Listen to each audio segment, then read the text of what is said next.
People who have left companies that non-stop talk about their amazing culture. What was the cringe moment that made you realize you had to get out? Story 1. When I was asked to sleep with a potential client. At the time, I was in my early 20s. I'm female, and looking back, I realized I had more going on looks-wise than I knew back then. This was decades ago. My boss, the business owner, always told us that he thought of the office as one big family. He also referred to the female employees as his girls. A new client is coming into the office. My boss called me into his office and told me he was going to give me the company credit card so I could take the potential new client out for dinner and drinks. He told me to sleep with him. We need this client if everyone wants to get paid. Nice added pressure. I said no, and the next day I quit. A couple of months earlier, my boss had invited me over to his house for dinner, and with his family and all, and a swim in his pool, because he said he knew how hard I had been working. I was a little surprised that he finally noticed, and thought it was kind that he wanted to do something nice for me. I get there, and his wife and kids are gone, but there's a 25-year-old guy in his pool, the son of a client who just got out of the army. He told me he was trying to fix me up on a date because I needed to get out more. Like an idiot, I believed him. It wasn't until later that I realized that he was hoping I'd show more interest in the guy. I found out later that he had asked all the female employees at one point to sleep with clients. The secretary actually did. She was a young, single mom and was worried she'd be fired if she said no. After I quit, she told me she wished she had the option to quit. I didn't realize what she was saying until we talked later. At the time, his daughter was around 4 years old. When I quit, I asked him how old his daughter would have to be before he asked her to sleep with clients. I thought he was going to hit me. I have 1,000 stories about working at this place. The guy was an unethical idiot, a dangerous combination, but I learned a lot about how to not run a business from him. I've owned my own business for 30 years now. I've never asked an employee to sleep with clients, or even go out for drinks. I had the benefit of growing up in a family with money. I wasn't earning much and would probably not have been able to quit and move without the assistance of my parents. I never told them what happened. When I told my dad I quit, he was happy. You hated that place. Now that I'm older and times have changed, I would know what to do. I would hope he'd face consequences. Today, this isn't considered a regular part of business. #MeToo wasn't a thing back then. No one really cared. This was the only time I was directly asked to sleep with a client, but not the only time I faced harassment at work. It was so common for me and my friends that when we pushed back against it, we felt like we were really on the leading edge of changing work environments for women. I guess we were, but sure is sad that we needed to be. I certainly hoped women didn't face this anymore, but the recent news set me straight on that. Story 2. Where will Pizza Hut take you? During the interview, I was told the work is hard, but we feel like a family, and we can always talk crap about the bad customers after a shift. The people there were horrible. The managers made you do 2 people's jobs for less money. I was paid minimum wage for my age, $4 an hour, and the company purposefully brought on 16-year-olds for that reason. I was also told that they didn't have enough money to pay me, so my shift was canceled. I was told I'd be paid to complete my training, and I wasn't. Our manager would fling the corks of Prosecco bottles at the waitresses to make them scared. There would be regular breakdowns from cooks and waiters. I would regularly get screamed at in front of the whole restaurant for silly things, like the knives and forks not being straight enough, even though they would leave me by myself, as in I was the only waiter still working 1 week after my first shift. The waitresses would always complain about the other people in the restaurant and would shout at me for asking questions, even on my first day. At one point, an outside chef was brought in from a different restaurant, and he didn't realize he had to wash up cutlery because he doesn't have to at his place.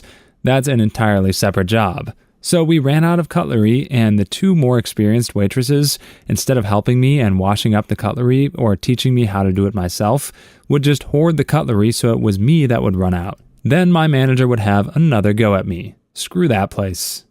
Story 3.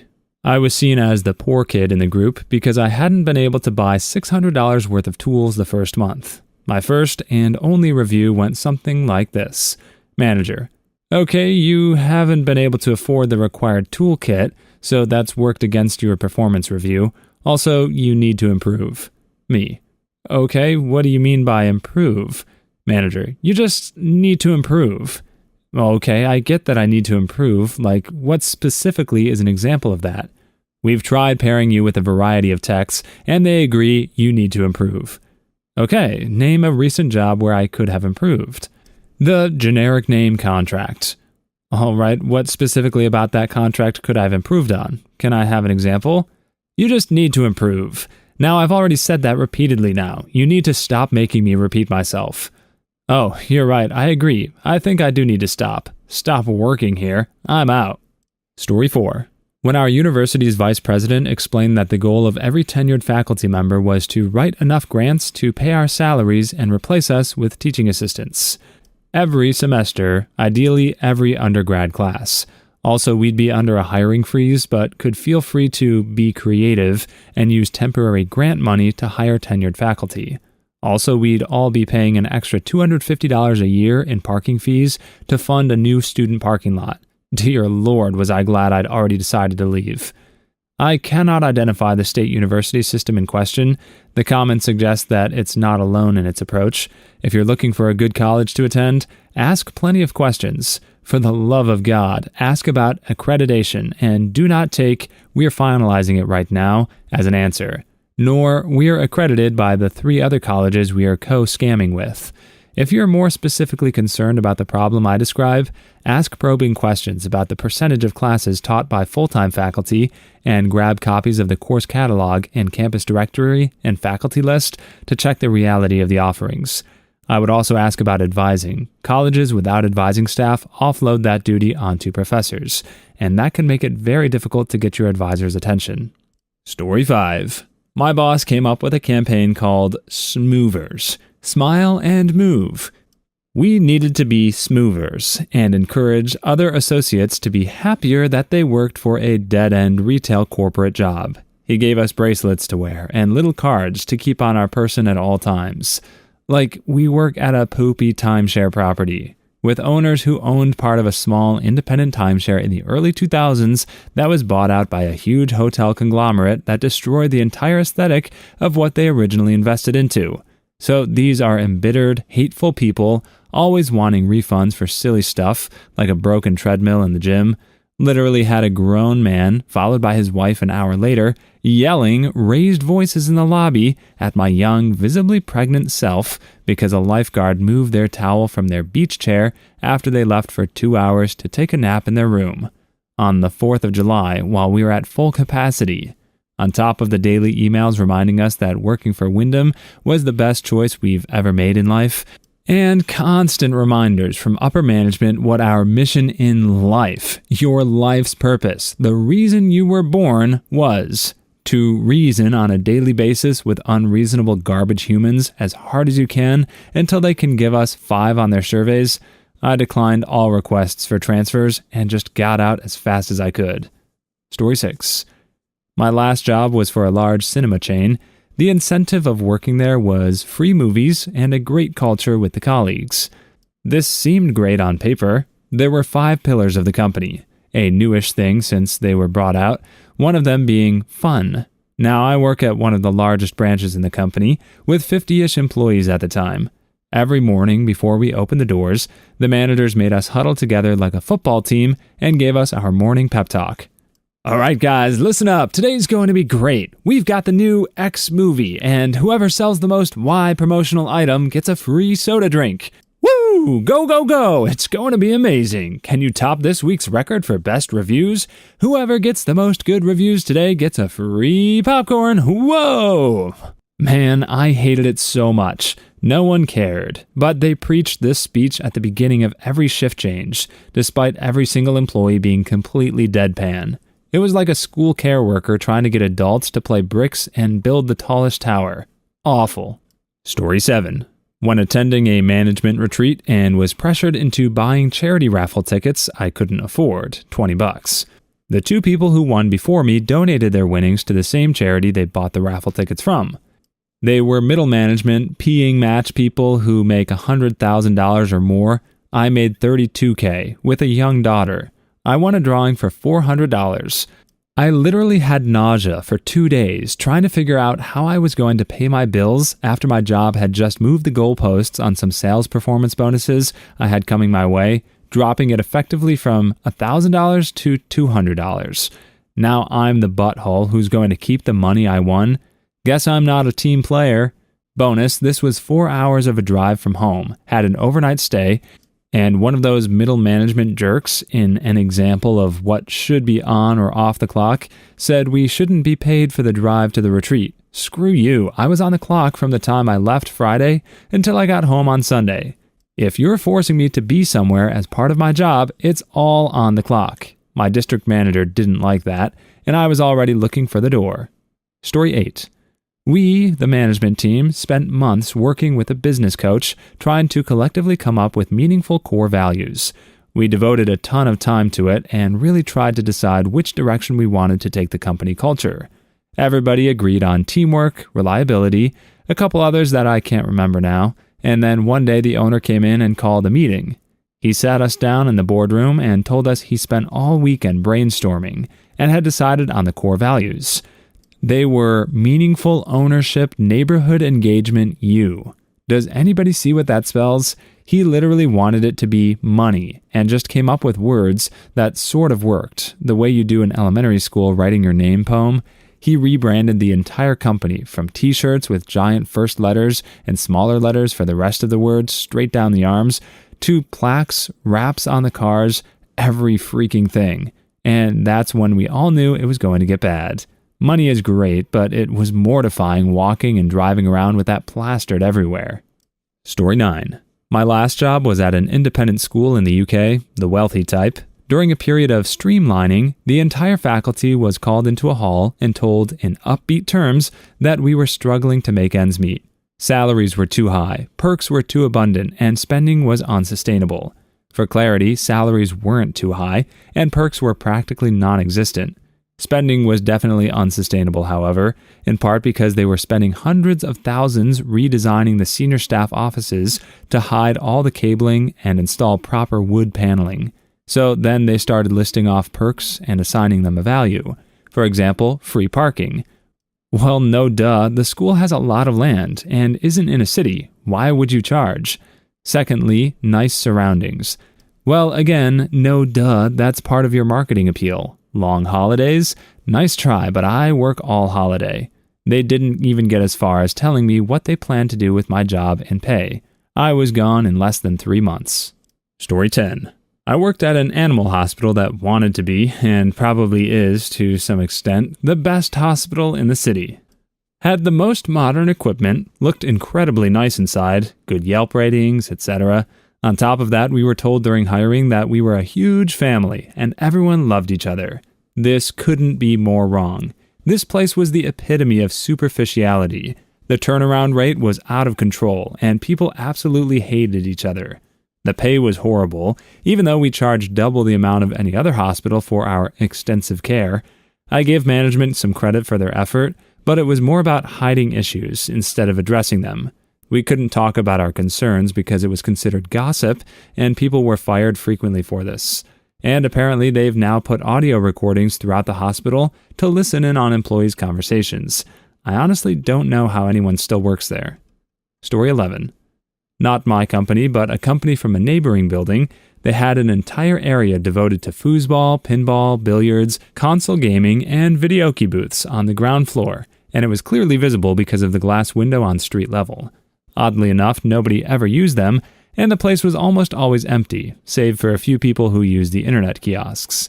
When I learned a friend worked there, I asked why nobody would want to take the opportunity to use the awesome-looking recreational facility. He told me that people who do use the facility often found it used against them during performance evaluations, even when their use wasn't excessive at all. After a while, word got around, and they started avoiding the place altogether. The irony is that their recruitment ads always tout a culture of work hard, play hard. Story 12. Not me, but my husband worked for 2 weeks for a family-owned and operated business that touted how important family was, and that they were all one happy family. My husband was on his way to drop our, at the time, 2-year-old son off at daycare before work when the son threw up all over himself. Husband called his employer to tell them what happened and that he needed to take his son home and clean him up, but he'd be in ASAP. His manager told him he needed to get his priorities straight. He responded with, "You know what? You're right. I won't be back in at all." He was still working part-time at his previous job where they had been sad that he was leaving, so he called them and told them to put him back on the schedule full-time. The family business is currently in the process of liquidating assets before going out of business, and I cackle every time I drive past it. Story 13. I worked for a company that prides itself on being in the top 100 places to work in the US. They bought the hospital I was working for currently while I was doing IT work there. For a year, they let me stay at the current hospital I was at, and I worked with a team for countless hours getting ready to switch our IT infrastructure over to match the place's new software, and we changed out all 900 computers at our location. After that was done, I was then told that in the next few months, I would have to commute to the main campus to keep my job, a drive that for me was over 5 hours round trip. They did not offer me to transfer or even pay compensation for driving there. I was literally forced to quit at this point, all because a new manager took over in the new fiscal year and decided that the IT department I was in needed to all be at the main campus. Story 14. I had just finished a 108-hour week because a server got hacked. The server in question was one I warned them about and said it was vulnerable, and we also had no contingency plan if it went down. But a 5K server just wasn't in the budget, which we ended up getting when it got compromised anyways. So I go in and ask for some comp time since I'm salaried. They told me I could leave at 2, 3 hours early, on a Friday sometime. Things turned out good though. I left for a job with better pay, and I'm still there 4 years later. I just worked a 60-hour week due to a deadline, but of my own accord. No one said I had to. My boss told me to take Friday off and not use any PTO, on his own initiative. I didn't even ask for it. Story 15.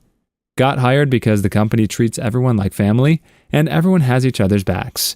You're allowed to call out 6 times in a year before termination, which is reasonable. When trying to acquire an ADA to accommodate for days missed due to an illness, my manager tried to talk me out of getting it, saying it would look bad on my part. I went through the steps of getting the ADA and then got threatened with termination for missing days because my calling off clearly wasn't related to my illness. Called out my manager for not working with my accommodation.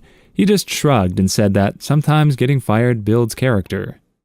Oh, so this guy was Calvin's dad from Calvin and Hobbes. Story 16. Had a wall of crazy where the CEO wanted to spend $20K on cool and edgy stuff for the office, and the staff could make suggestions, slides, beanbags, napping pods, etc. Project was scrapped when the top suggestions ended up being desks, chairs, working heating, working Wi-Fi, health insurance. Story 17. I can't say I've had a job where I needed to get out, but I've had a few that set unrealistic and dishonest expectations for their culture. Got a job at a warehouse just out of high school.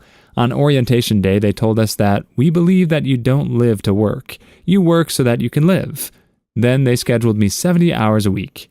Fortunately, that was just a summer job. In college, I worked at Wendy's, and they kept telling us that we were a family. I remember thinking, nope, you're just the means by which I pay my bills, while I get an education. I won't even remember half of you within a year of quitting. I was right. Story 18. Last year, I was working as a subcontractor, and I was assigned a new place of work. Just 2 weeks after I started, the new boss wanted to hire me. He put down the contract where, compared to my current contract, pay was down 25%. Average weekly hours went up by 20%. Vacation days went down by 10%, and I wouldn't have a company car for personal use anymore. Before he actually handed me the contract to read it, he said, "I will only make you this offer once, but it's only valid if you change all your pictures on your social media and you sell your car. It's too flashy for our company." How about no? Story 19. I worked at B&Q, and one of my colleagues was stabbed 30 times by a customer. I was completely shaken. The next morning, we were taken into a big room and made to sign a document saying we wouldn't sue them. If we didn't sign, we'd lose our jobs. Also, my colleague was stabbed only a month after they got rid of our security guard to save money. Edit, since so many people have asked, he did survive. He lost an eye and now limps, but he's alive at least. Edit 2, B&Q is essentially British Home Depot. Story 20. I worked at this business that was real keen on telling everyone they were like a family and chastising me for not going to company parties.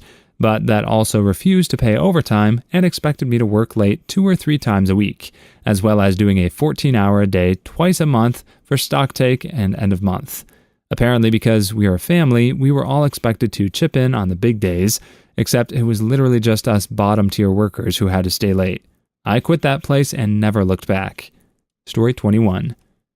I worked in the Outback. The amount of team meetings and mandatory enthusiasm was ridiculous. I was given the chance to backpack across Europe with some friends for about 3 weeks one summer.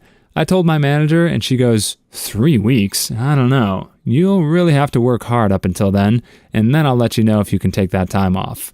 I straight up told her, it's not if you let me go, it's if you still let me work here when I get back. Yeah, when I got back, I immediately started looking for new jobs. Story 22. This is for a flight center headquartered in Brisbane, Australia, but they're a global company trading under many names. I think it's Liberty Travel in the States. Anyway, everything about the company internally screams cringe. Everyone treats the CEO like a freaking god. His name is Screw, and when he takes a selfie, it's called a roofie. Ugh.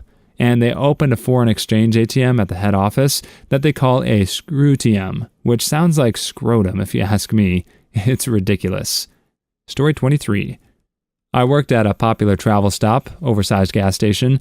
It's practically a state icon. They're famous for their good wages for a low-income job. There's a huge sign over every entry with the starting wages around $13 an hour, in a state where minimum wage is $7.25. Customers think it's a great place to work. They literally fired a girl for having a stroke. Story 24. When I had to phone around to the corporation leaders to find out why none of the mechanics I had interviewed were hired. The mechanics had come from all over the country, and some had waited patiently for months to know if they got the job or not.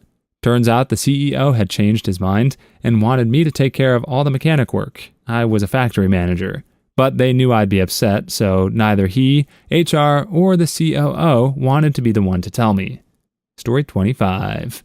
My district manager told me to talk my key holder out of going back to college. Mind you, he wanted to be a doctor. They were proud that no one had degrees. That's fine, but I'm not working over 45 hours a week and mandatory holidays just to sell some shoes. The loyalty my coworkers had was so cringy. They didn't understand how we were being taken advantage of because we didn't get our degrees. Anyways, F you. Going back to school was the best decision I've made. Story 26. I'm in management, and we just got the message that bonuses for the last financial year were severely cut across the business. Probably going to receive 30% of our total potential at best. Then attended our financial end-of-year results meeting the next day to be told that net profits were 18% up, nearly $1 billion total, and the best performance in years, all thanks to us. Okay, planning on leaving now. Story 27. This happened a couple of weeks ago, when HR sent out an email to management, excluding me and about 2 other people, telling them to fraudulently leave good reviews on Glassdoor and to coerce others to do the same. Edit. I'm not exactly on a throwaway, so I'm going to refrain from mentioning the company at this time. However, it looks like this is a common issue and there needs to be a better way to call this out. Story 28. I worked in a call center for one of the Big Four. My personal moment was when I got my $2,000 bonus withheld. I was 22, so it wasn't chump change, because I had to stop taking calls and answer our new hires' questions. My bosses would be missing in action for 4 hours, and people would need help. I figured it showed initiative, and also kept the operation moving along, since I was one of the top 10 reps they had. Story 29. This is what the woman who interviewed me said. Here at Cheapskate Architects, we don't often do all-nighters for our customers, but when we do, it's a real pizza party. Also, we don't pay overtime, we do it for love. And your wage is $22K, even though you're an architect. And also, I won't be there because I'm HR management, and I'm married to the director. Yes, we need an HR department, even though there's 3 employees. Story 30. I was at a fast casual restaurant for a couple months, and the general manager always talked about the culture. You know what's a great culture? When the morning shift and night shift have their daily screaming matches over stuff that they each accuse the other one of needing to do. It was impressive just how incompetent the entire company was, from ownership down. Story 31.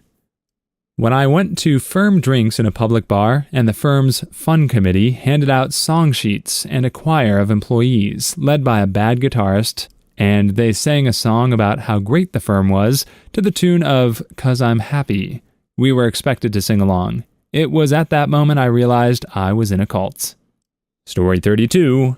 I was told by management that because I was part-time, I had to work extra hours. Granted, the money was good, but the exploitation wasn't fun. Screw Hilton and screw working in hotels. It can be truly rewarding at times, but it's mostly 12-hour days working to please idiots. Story 33. It was a union shop, roughly 150 union employees and 50 company employees. The company always said how the people were their most important asset, yet they segregated themselves by having a Christmas party just for them. No union allowed. Story 34. Treat every dollar like it was your own.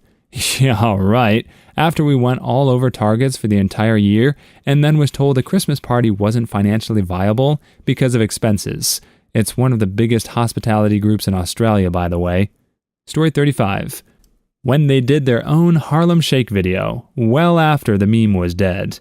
I didn't leave right after that, but that was the moment that made me realize that maybe this company wasn't as hip and on top of trends as they claimed to be. Story 36. We had a problem with the client, and the boss dumped all of the blame on a 24-year-old woman who was basically his most loyal employee. He made her cry in front of the client, as if that would somehow help save the relationship. Story 37. Bought out by an equity group, new president on call with thousands of employees says, "We have two kinds of employees, those that work a tremendous number of hours and those that should find another company to work for." Story 38. When I was bullied into working 76 hours a week because they couldn't find other managers to cover the shifts. But when I went on stress leave, they miraculously managed to get all of my hours covered with no one else working over 38 hours. Story 39. We treat our employees like a family. Ignore harassment claims, hires from outside the company, refuses to give out decent pay, will write you up for doing overtime. But the CEO just bought himself a new BMW. I hate that place. Story 40. Hearing our CEO say, compensation is only one part of the employment experience, during an earnings call when he was answering complaints about underpaying his employees, after we reported record profits. Story 41.